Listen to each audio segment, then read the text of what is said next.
No, good afternoon. Thank you for joining me, first of all, and most importantly. Right off the bat, I'd like to start off by extending my most sincere gratitude for all those that have been involved throughout this process that started last week with fire right behind me. I want to thank the fire department and our EMT who have been here from day in, day out, making sure that everyone that is either directly working inside the building is safe and secure and out of danger. I want to thank, of course, the professionals from our very own fire department and fire marshal, Mr. Searfoss, and of course EPA.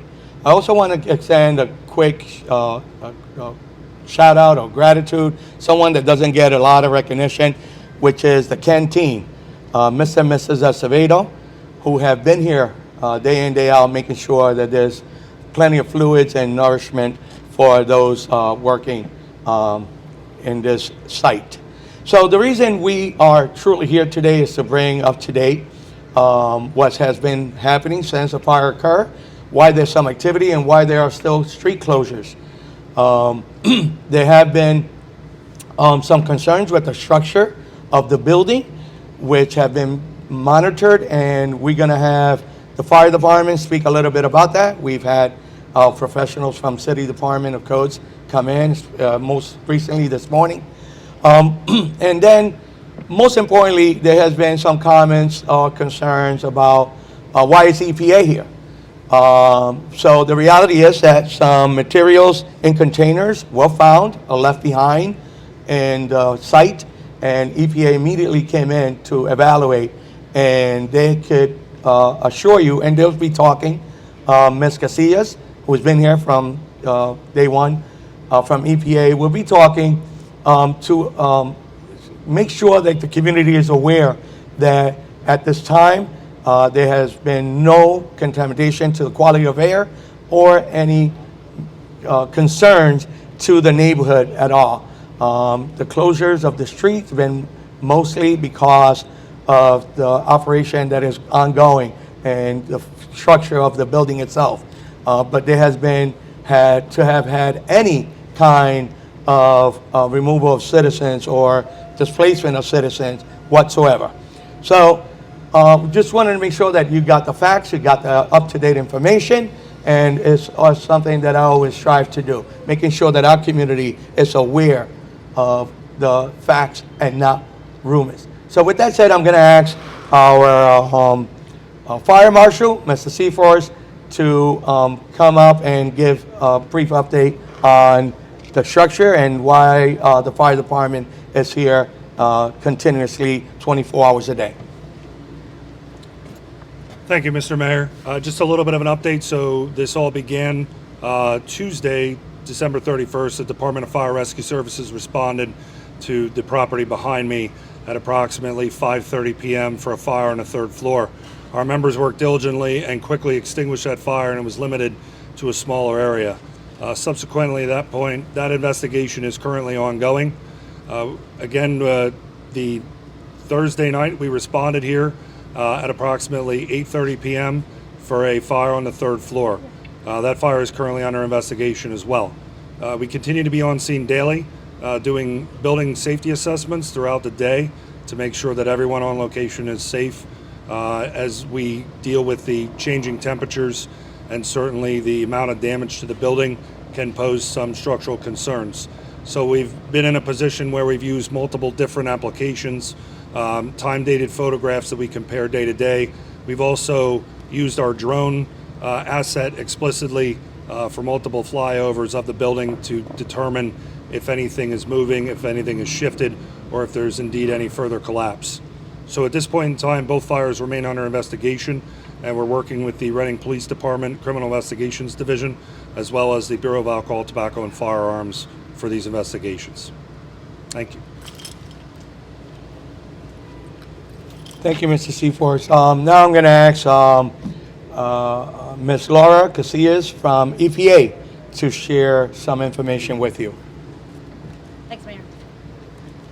Thank you for for being here, everyone, and sharing the updates of what we're doing with the community. It's very important to us to encourage safety overall as we work and in the communities where we work. Our priorities during this project are to support the fire department in the city in making sure that any materials that are found in containers inside the building are managed safely. In order to do that, we coordinate daily with the fire marshal's office and the fire department to make sure that the building is safe for our workers. While our workers are in there taking a look at containers, figuring out how many there are, figuring out how to best put them together so that we can eventually dispose of materials that may not be safe in the long term, right? But right now, all these materials are safely contained, and we, little by little, continue to assess them and test them. And that does take some time. It will be a few weeks while we work through all this. So we also appreciate the patience of the surrounding neighborhoods. We appreciate that you are being very safe when you drive around here, and you're maintaining a safe distance from the work site. That allows us to work, and it allows us to do so in a way that keeps our workers safe again. Finally, we want to make sure that you're aware that if you have questions, do call the community service line and ask those questions. The mayor's office, the fire department, they can relay those questions to us at EPA. So if you have any questions about what we're doing, how it might impact you, then just go ahead and give the community service line a call, and we're here to answer those questions. Finally, thanks for the support, keeping us safe, and we're here to keep you safe. We're doing that through some air monitoring inside the building, outside the building, and we will continue to do so. Thank you.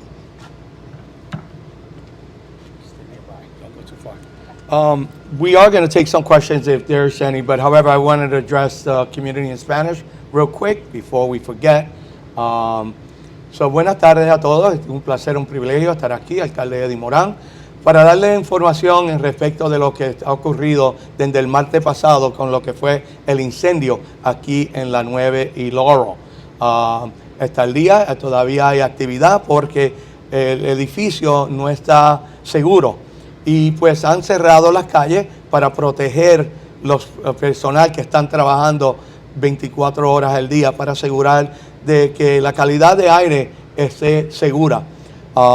Hay varios departamentos que hay que agradecer, como el departamento de incendio, de fuego, también los EMTs que están aquí, asegurando de que el personal esté afuera de peligro, y a las agencias que se han hecho presentes, como EPA, que están aquí para asegurar de que la calidad de nuestro aire y el vecindario esté afuera de peligro. Sí, se encontraron unos barriles con químicos que no estaban identificados y por eso es que ellos están aquí. Pero hasta el momento, las semanas que ellos han estado evaluando, gracias a Dios, no hay un material o alguna contaminación ninguna con el aire o con ningún peligro. Estamos cerrando las calles por unos días adicionales hasta que esté el building apropiado o asegurado.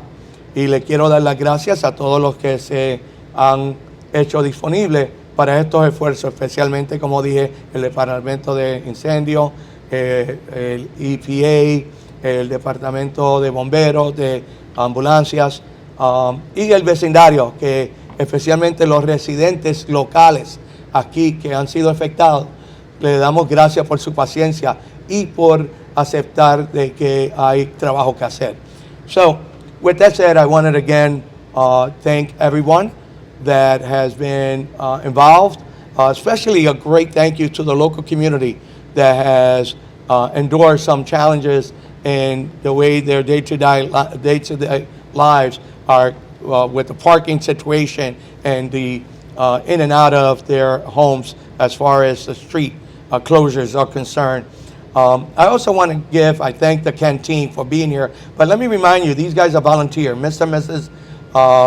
Acevedo, they do strictly volunteer because of the kindness of their heart. They don't have a budget from this. They do get some grants, small grants, but a lot of it is donations. So anybody that's listening, they've been here 24/7, and I thank some of the local individuals that have cooperated, to name a few, and I hate to start naming because I know I'm going to miss some, but I know Mike Sandwich Shop sent some sandwiches today for all the volunteers and all the professionals that are here. Yesterday, Unico Restaurant contacted me, and I was able to pick up some lunches for them.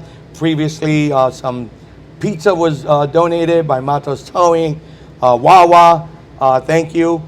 They're sending sandwiches and coffee on a day-to-day basis. Did I miss anybody, Mr. Acevedo? I think I got it all. I like to be informed, if you can tell. So, with that said, any questions for the professionals that you can address? Oh, I'm sorry. Ms. Casilla, bear with me. Can you share a few words in Spanish to a Spanish audience? Yeah. Gracias. I think you did a really good job covering it. I did, right? You can also work for us someday. Yeah. Thank you. So,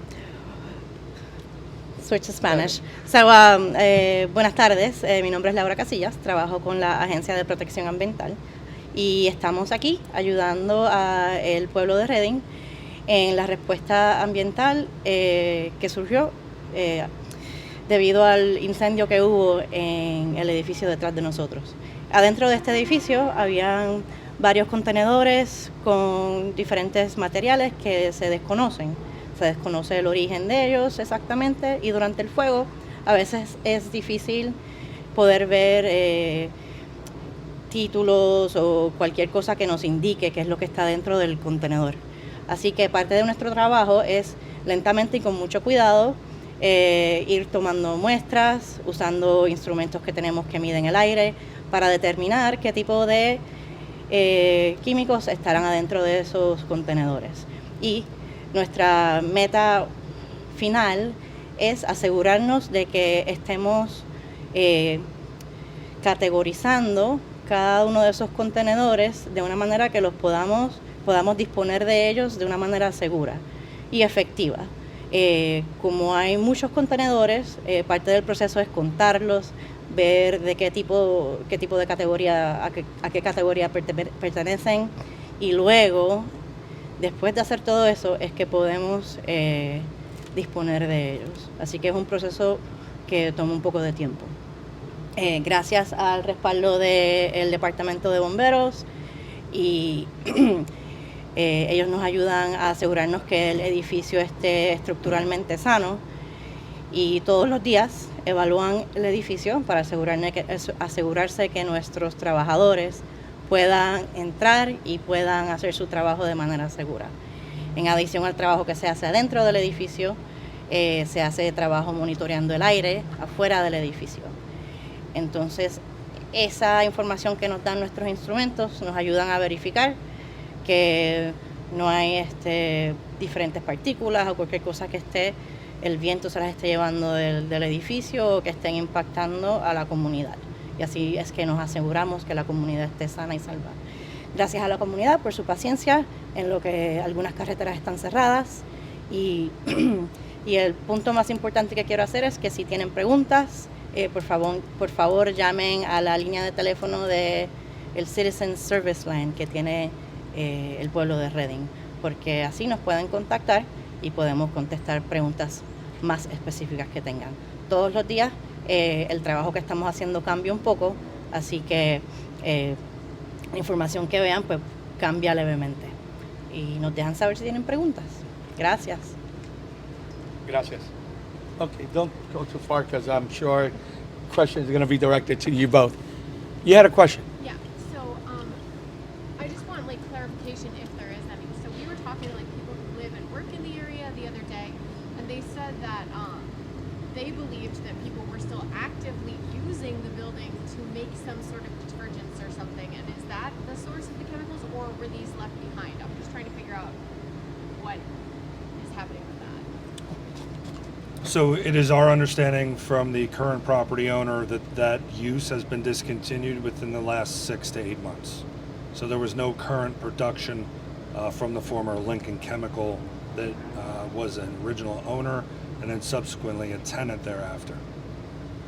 Is the quantity of chemicals or substances about what you expected, or is there?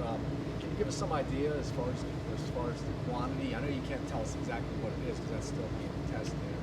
So in our conversation with the owner of the former Lincoln Chemical Company on Thursday night, he was good enough to answer our call late night. He explained to us what would be in there at that point in time, what we could expect from his processes. We did have a previous fire here in 2016 that involved this basement area as well as another portion of the building. So at that point in time, we did contact Berks County Emergency Management as well as DEP subsequently that brought the EPA in. So these additional materials, again, are going to be identified and categorized in whole, whatever is remaining in the basement. There's a huge expenditure that apparently this is all involving. And how is the city going to recoup any of this cost? Well, this currently on ownership. We're working and in contact communication even as early as this morning with the insured, responsible insured company. So we're gonna do whatever needs to be done immediately to secure the safety of our personnel and our community. But of course, we'll be in communication with the insurance company accordingly. And is Lincoln Chemical a solvent company at this time? Do you know what the status is? Our understanding and conversation with the owner of the former Lincoln Chemical Company is he has retired and again no longer in use or production in the building. Does that wrap it up? For the fire marshal, could you just talk a little bit about what the day-to-day, what's going on here, and then just going forward, what that looks like day-to-day? Sure. Our current objective is certainly the safety of everybody that's operating on this site. As you can see behind me, we have a medic unit here that performs medical monitoring of everybody that is working on the site. As far as from the fire marshal perspective, as I mentioned previously, we've conducted multiple drone flights pretty much daily over the last week. We also conduct daily interior assessments of the building. We have marked things to be able to track that. We have timestamp photos that we compare day to day. So certainly our responsibility here is paramount to ensure the safety of everybody that's working in the building.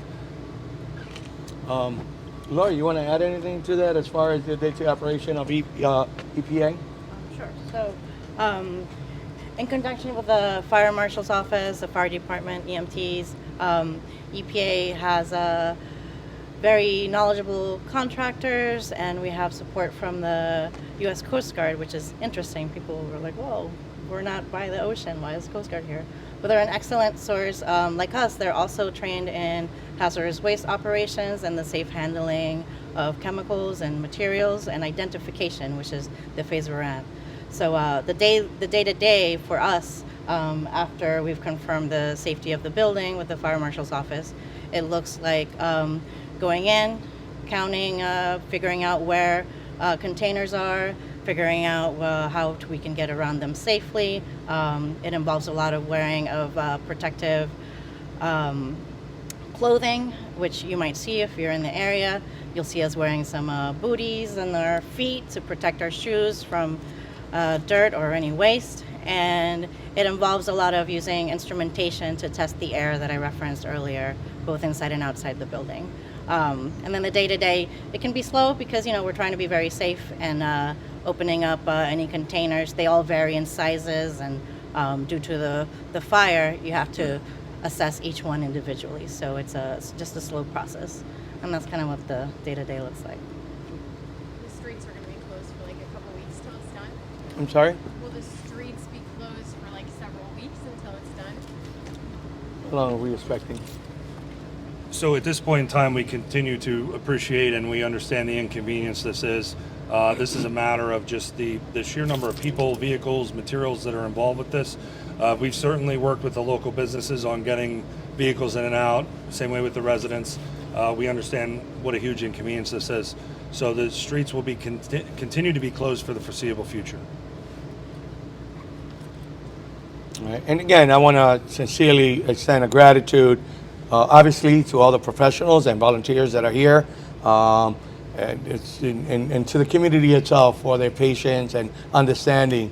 And last but not least, to the media for making sure that you guys relate the information accordingly. I don't take that lightly. We don't work in the city of Reading with rumors. We give you up-to-date information and making sure that you are informed as much as possible. And last but not least, please, if anybody wants to come and extend some food or beverages to the canteen so that the volunteers could be nourished accordingly, please do so. Do not hesitate to swing by. I'm sure they'll open up the streets and welcome you. Thank you kindly. God bless you all. Thank you, guys.